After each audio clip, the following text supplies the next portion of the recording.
My name's Aiden. I'm 28. I work in IT, live alone in a quiet apartment 2 towns over, and I've never really felt like I belonged anywhere, especially not in my dad's new family. My parents divorced when I was 12. Dad remarried when I was 15. And since then, there's always been this invisible wall, not built overnight, not even intentionally at first. But brick by brick, moment by moment, he put it up, and I was on the outside. It started small. A missed phone call here. A forgotten birthday there.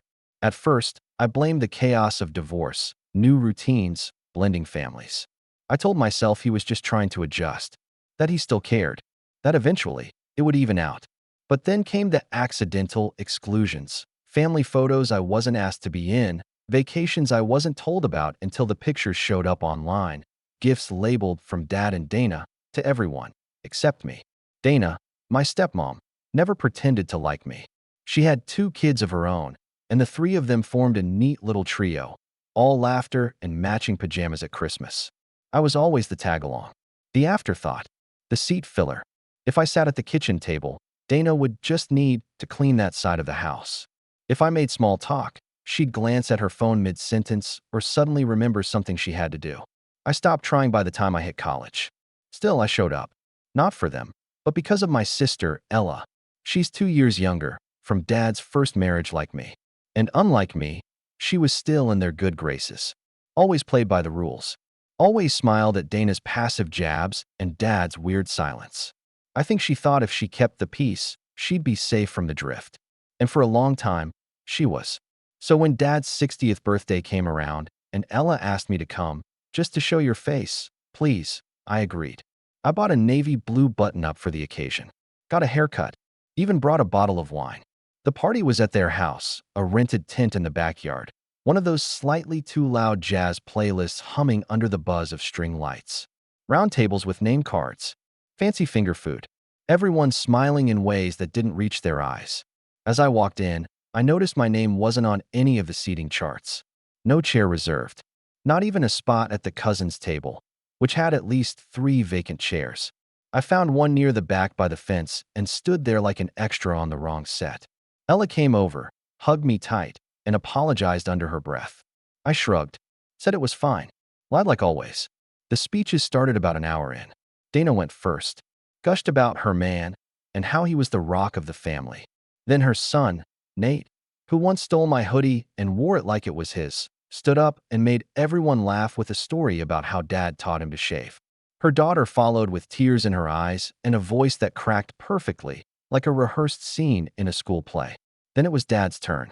He stood tall at the center, one hand on his wine glass, the other in his pocket, smiling like he was the king of something. He thanked everyone. Dana, her kids, his golf buddies, co-workers, the blended family that made life whole again. Then, right before sitting down, he scanned the crowd, landed on me, and said, "Let's raise a glass to the people who make life better, and not just show up when it's convenient." There was a beat of silence, then a few chuckles, a few raised eyebrows. Dana laughed, that breathy, fake kind of laugh that's half smug, half performance. "Don't act like you belong here," Dad added with a smirk. I didn't flinch, not outwardly, but something in my chest flickered. I stood, calmly lifted my glass like I hadn't just been gutted in front of 50 people, and said, "To 60 years then." Ella stared at me. Her hand gripped the back of her chair so tightly her knuckles turned white. I saw her mouth open, but nothing came out. I walked over, quietly, slid a small black box onto the table in front of Dad. He glanced at it like it was a napkin I'd accidentally dropped. "Open it," I said, my voice low, calm, deliberate, "when you're ready to tell the truth." He rolled his eyes, leaned back, and chuckled. "Always the dramatics, huh?" But he opened it, and the second the lid lifted, something changed. His face, that smug expression, cracked. His hand recoiled like he'd touched fire. He dropped the box. It hit the table with a dull thud and tumbled over, spilling its contents right beside the wine glass. Silence. Everyone turned. Dana's laugh died mid-breath. Inside the box was a letter, an old one, a photo, and a paternity test. Ella stood slowly, reached across the table, and picked up the photo, the one I'd found last Christmas tucked into a drawer at my late grandmother's house. A photo of my mom and a man who wasn't Dad. A man I looked exactly like. She looked at me, eyes wide and glassy, and whispered, "How long have you known?" I didn't answer her question. Not right away. I just looked back at my father, or the man I believed was my father for 28 years, and watched him go pale in slow motion.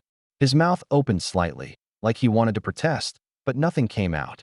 Dana reached over with this awkward, confused expression, like she was waiting for someone to explain the joke. But there was no punchline, just the photo, the letter, and the results. The paternity test wasn't some vague, maybe it's accurate kind of test. It was definitive, lab certified, dated 3 months prior. And it confirmed that Ronald Tate, the man throwing this party for himself, the man who used to carry me on his shoulders when I was 5 and push me away by 15, wasn't my biological father. I hadn't planned to drop it like this. Honestly, I debated whether to say anything at all. The test had been sitting in my apartment for weeks. I ran it in secret after finding the photo, the one of my mom hugging another man, a man with the same narrow nose and deep-set eyes I saw in my own reflection. I'd never seen him before, but Grandma knew who he was. I confronted her one night when she wasn't expecting company, and with her voice trembling and eyes misty, she told me everything. That my mother had fallen in love with someone else during the last year of her marriage. That she'd gotten pregnant. That Ronald had found out and stayed silent. On one condition. He'd raise me, yes, but he would never love me, never claim me as his own. And he made my mother agree. Because he didn't want to be humiliated. Didn't want to be the man who got cheated on. So instead, he'd pretend, so long as she pretended with him. But when she passed away 6 years ago, all bets were off. No more pretending. That's when the real coldness began. Back at the party, the guests were frozen in place. Forks hovering midair, glasses half raised. You could hear the faint buzz of a mosquito near the string lights. I could feel every stare on my back, but I didn't care. Not anymore. Dana broke the silence first. "What is this?" she snapped, waving at the table like it was contaminated. "What is this, Ron?" He didn't answer. His hand was trembling. That was a first. I'd never seen Ronald Tate look anything less than composed, always ironed, always smug. Now he looked like a statue halfway through melting. Ella stepped forward, eyes locked on mine. "Answer me, Aiden. How long have you known?" I looked at her, finally. Her face wasn't angry. It was something worse. It was broken. She wasn't just my sister anymore. She was someone caught between two worlds, trying to figure out if everything we'd grown up believing was a lie. 3 months, I said. My voice cracked despite my efforts. "I found a photo. Grandma told me the rest." Ella turned to Dad. "Is it true?" He didn't move. Didn't speak. "Dad?" she repeated, louder this time. "Is it true?" Dana stood from her chair. "What is she talking about? What is this test?" "I'm not his son," I said simply. "At least not by blood. He's known for years. Maybe since the beginning. He just never had the guts to say it out loud." The silence that followed felt like a chasm opening in the center of the backyard. All those friends and family members, co-workers and golf buddies, sat rooted to their chairs. Some looked away. Some whispered. One man, I think it was Dad's accountant, just quietly excused himself and slipped toward the driveway. Dad finally looked up at me. His voice was hoarse when he spoke. "You had no right." I blinked. No right to what? Know the truth? Exist. You had no right to ruin this night. That made me laugh. Just once. Sharp. Bitter. This night? This perfect night where I was the joke at the end of your speech? Where I didn't even get a chair. I pointed at the box. That's not what ruined it. That box saved it. That box told the truth. Something you've avoided my whole life. Dana turned on him next. "You knew? All these years, you knew he wasn't yours and you just, what, pretended? You let me believe you had a deadbeat ex, a disrespectful son, and this whole time it wasn't even your kid." He stared at her, blinking slowly, like he was trying to find the emergency exit in his own mind. Ella stepped back, her face unreadable now. Then she looked at me and whispered, "So what happens now?" And that was the question, wasn't it? What happens now? Now that the lie was out. Now that every slight, every dig, every moment of distance made sense.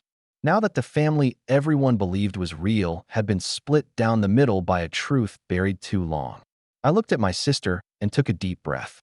"That depends," I said, "on whether anyone else here is ready to start telling the truth." And just as I said it, someone at the edge of the tent stood up. An older woman, short gray hair, a pearl necklace. One of Dad's aunts, maybe. I barely remembered her. She was holding her glass, not of wine, but water, and her voice was clear. "I knew," she said. Everyone turned. "I knew.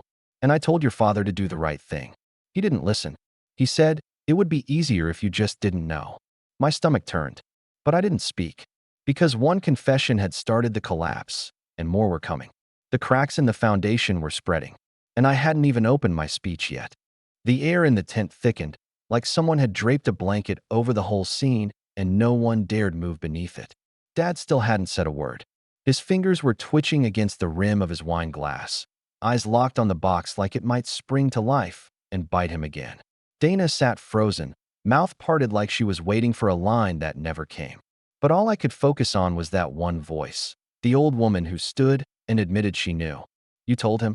I asked, slowly turning to her. "When?" She nodded, wringing her hands. "When your mother was pregnant. I was close with her, closer than anyone else in the family back then. She came to me first, cried for hours, said she made a mistake, that she didn't know what to do. But Ron, he wasn't interested in reconciliation. He wasn't angry, not in the way you'd expect, just calculating. Why didn't you say anything?" Ella asked sharply, stepping closer. "If you knew." "Because it wasn't my place," the woman whispered. "That's what he told me. He said, he'll grow up with a roof over his head and my last name. That's more than enough." And I believed him. I thought, maybe that would be enough. But it wasn't. Not the way he treated you, Aiden. I could hear a hum somewhere in my head, just under the noise. A deep, dull vibration. The kind you feel in your chest during an earthquake, seconds before anything actually breaks. I stepped back from the table. "There's more," I said. "But I didn't come here to throw it all out at once. I came to give him a chance. One. Just one opportunity to finally say it himself. To look me in the eye and admit it. Because for 28 years, I've been trying to earn something he never even planned to give." I reached into my coat and pulled out a folded sheet of paper, thicker than normal paper, slightly yellowed at the edges. I placed it beside the letter from the box. Ella looked down at it, then back up at me. "What is that?" "His handwriting," I said. "Grandma had it in a lockbox. It's from the week I was born." I didn't have to read it aloud. The first line was visible enough to anyone standing nearby. "If she insists on keeping the child, then I want a signed agreement. No affection, no financial claims, no inheritance. I'll raise him in name only." Dana gasped. Ella staggered back like the air had been sucked from her lungs. Even the guests who didn't know me, people Dad worked with, friends of the family who smiled at me when I first walked in, looked around uncomfortably now, some of them standing halfway up from their chairs as if deciding whether they should leave or stay and witness the wreckage. Still, he said nothing. Nothing. Just stared at the words he'd written almost 3 decades ago. Ella was trembling. "So you never loved him?" "Not even once." Dad blinked. "I gave him everything he needed." "No," I said. "You gave me nothing. Mom gave me everything. Grandma gave me warmth. You gave me a chair in the corner and pretended it was family." The tension was a living thing now. It had taken form, curled up in the center of the room like smoke and regret. And still, I hadn't said the last part. The part that twisted in my stomach every time I saw a father teaching his kid to ride a bike, or hug his son at graduation, or show up to a birthday party without asking whose it was. So I reached for the microphone on the nearby speaker stand. I hadn't planned to use it, but now I wanted everyone to hear. I cleared my throat. My hand was shaking slightly as I held it. "I'm sorry for interrupting your night. I know most of you came here to celebrate Ron's 60th, and I'm sure for some of you, he's been a good friend, a colleague, maybe even a mentor. But I need you to understand something. There's a difference between being a man and being a father." I paused. The silence deepened. "This man," I said, pointing at him but not looking, "let everyone think I was the disappointment. The cold one. The flaky son who didn't call, who didn't show up. But he never gave me the chance to be anything. Not to him. Because he decided who I was before I could speak. I looked out over the crowd. He made me believe love had to be earned. That every mistake I made was proof that I didn't deserve it. That showing up wasn't enough. Because I wasn't enough. I finally met his eyes. They were no longer cold. Just empty. But I'm done trying to prove my worth to someone who only sees me as a reminder of his pride. And I think, deep down, you know you lost me a long time ago. Tonight just made it official." I lowered the mic. Ella came to my side slowly. Her hand brushed against mine, uncertain, like she didn't know which direction her world was tilting. And I didn't blame her. She was still processing it. She'd probably be processing it for a long time. And then Dana, still sitting, white as a sheet, turned to him and said something I never expected. "If you lied about this, what else did you lie about?" His head snapped toward her, eyes narrowing. And that was the moment I knew the collapse had only just begun. Dana's question lingered in the air like gun smoke, thick, sour, and impossible to ignore. "If you lied about this, what else did you lie about?" Her voice cracked under the weight of it, not with weakness, but with the realization that the foundation of her marriage might be as false as the one I had been raised on. "Dad, no," Ron flinched. For a man who prided himself on never losing composure, that twitch in his jaw was a crack in the dam. His mouth opened, shut, then opened again like he had something rehearsed, but the words just wouldn't come. For the first time in my life, I saw him hesitate, not out of consideration, but out of panic. He couldn't spin this. Not here. Not in front of everyone. Not with all the evidence laid bare and the truth already out. I stood in silence, watching as he tried to salvage control of the room. "Dana," he started, "this doesn't change anything between us. This was before." "No," she snapped, her chair screeching as she pushed it back. "You let me treat him like garbage." She pointed to me, eyes wild, tears brimming. "You stood by while I called him ungrateful, lazy, a disappointment. You watched me do that. And you knew." He tried to reach for her hand. She yanked it back like he was diseased. "You lied to me, Ron. For decades. Not just to him, to all of us." The murmurs around the tables grew louder now. People whispering, shifting.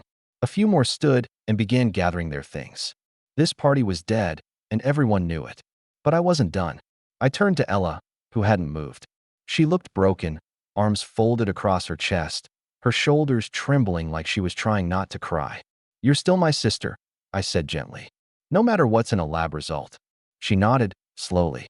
"And you're still my brother," she whispered back. "But I need time." I understood. She'd lived in the same house, under the same lies, and was only now realizing how far they reached. This wasn't just about biology. It was about betrayal. Ron stood now, hands shaking, face beet red. "You came here to humiliate me." I raised an eyebrow. "You humiliated yourself. I gave you a chance to tell the truth. You waited until someone else said it for you. You're angry because your legacy just fell apart. Not because of me, but because you built it on a lie." "Don't be dramatic," he snapped, the edge returning to his voice. "You got what you wanted. Attention. Pity. Congratulations." There it was, the version of him I'd grown up with. Bitter. Deflecting. Unable to admit when he was wrong. It wasn't just about pride, it was about control. And I had taken that from him. "I didn't do this for attention," I said calmly. "I did this because for 28 years I've been told, through silence, through neglect, through side comments, that I wasn't enough, that I had to earn your approval, that every little failure was proof I didn't belong." I stepped forward. "And now I know I was never meant to. You decided that before I was even born." Ron didn't reply.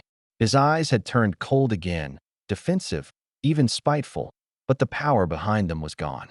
The authority he used to wear like armor was cracked and dented. He wasn't the man of the house anymore. He was just a man, small, exposed, and shrinking by the second. Dana crossed her arms and shook her head. "I want a divorce," she said, loud enough for everyone to hear. Gasps followed. Someone at the cousins' table dropped a glass. Ron looked like he'd been slapped. "You think I'm going to stay married to someone who built a second life on deceit? Who kept secrets like this and let me carry water for him? I treated Aiden like dirt because you told me to. You said he was the problem, that he was selfish, that he was unstable, that he didn't deserve our time." She turned to me. "I'm sorry. I really am. I believed him because I didn't know better." "I know," I said, "but knowing now matters more." She stormed into the house without another word. Ron moved to follow her, but Ella stepped in his way. "Don't," she said quietly. He froze. "You lied to me too," she continued. "Every time I asked why Aiden didn't come to Thanksgiving, why you didn't call him after Mom passed away, why you never said, 'I love you,' when he walked out the door. You told me he was different, difficult. You said, 'You know how your brother is.' But I didn't, because you never let me." Her voice cracked, but she didn't cry. "You don't get to rewrite this. Not now. And you don't get to run after Dana just to save face." You chose silence. You don't get to choose how this ends. Ron stood there, stuck, surrounded by all the pieces of his carefully curated life, now shattered across folding tables and plastic plates of half-eaten cake. The man who spent his entire life controlling the narrative had just lost it all in one evening. He looked at me one last time, and there was something behind his eyes, not regret, not love, not even sadness. Just exhaustion. Like he finally realized there was no spinning this into something survivable. And I didn't feel sorry for him. I nodded toward the tent opening. You should go. He looked like he wanted to fight it. But he didn't. He turned and walked out. Slowly. Alone. No applause. No farewell toast. Just the sound of his dress shoes dragging across the grass as he disappeared into the dark. The remaining guests left in waves after that. Some approached me to shake my hand. Some avoided eye contact altogether. I didn't care. I didn't need their approval. I hadn't come for them. Ella and I stood side by side under the tent long after the crowd was gone. The lights flickered above us. The cake was starting to melt. You okay? I asked quietly. No, she replied. But I will be. We helped each other gather the pieces. Not of the party, that was done, but of ourselves, of the relationship we still had. And when I got in my car that night, I didn't feel triumphant. I felt clean, like the weight I had carried for so long. The invisible burden of trying to be enough for someone who was never going to accept me had finally fallen away. The truth had hurt, for everyone, but it had also set something in motion that couldn't be undone. A new beginning, on my terms, with the people who chose to stay. And that, after everything, was enough.